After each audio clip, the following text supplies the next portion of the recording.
কলকাতায় দুর্গাপূজার প্রতিমার অসুর হিসেবে প্রফেসর ইউনূসের মূর্তি বানানো হইতেছে। ওরা বানাইতেছে অপমান করার জন্য। পশ্চিমবঙ্গের রাজনীতির মোটিভ নানা সময় দুর্গাপূজা প্রতিমা বানানোর সময় ব্যবহার করা হয়েছে। যাদেরকে তারা রাজনৈতিক শত্রু বলে জ্ঞান করে তাদেরকে অসুর হিসেবে চিহ্নিত করে, যেভাবে প্রফেসর ইউনূসকে করেছে। মোদীর ছাত্র সংগঠন গান্ধীকে অসুর বানাইছিল। করোনার টাইমে করোনারে অসুর হিসেবে দেখানো হয়েছিল, ডেমন হিসেবে দেখানো হয়েছিল।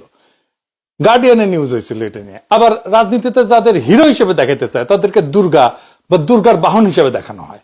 মমতার আদলে দুর্গা বানানো হয়েছে, মোদির মাকে দুর্গা, আবার মোদীকে দুর্গার বাহন সিংহ বানানো হয়েছে। তার মানে দুষ্ট লোক অসুর, ভালো লোক দুর্গা বা দুর্গার বাহন। নায়ক হইলে দুর্গা, ভিলেন হইলে অসুর। ভিলেনকে পরাজিত আর নিহত হইতে হয়। আবার আরেকটা অপমান আছে, সেটা মা দুর্গা অসুরের বুকের উপরেও পাড়া দিয়া থাকবে আর বর্ষা বিদে দিবে। ইলিশ মাছ পাঠান, আবার আরো পাঠান, বেশি কইরা পাঠান। নিষেধ করলে, মানা করলে তো শোনেন না। কালি পাঠান, কালি পাঠান।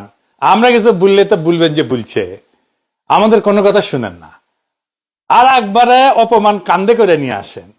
এটা তো ব্যক্তি প্রফেসর ইউনূসের অপমান না, এটা বাংলাদেশের বর্ষা বিপ্লবের অপমান। তারা ভুলতে পারতেছে না যে তারা তাদের একটা নয়া উপনিবেশ হারাইছে। তারা বাংলাদেশকে একটা স্বাধীন সার্বভৌম দেশ হিসেবে দেখে না তো, তারা দেখে তাদের হারানো জমিদারি হিসেবে।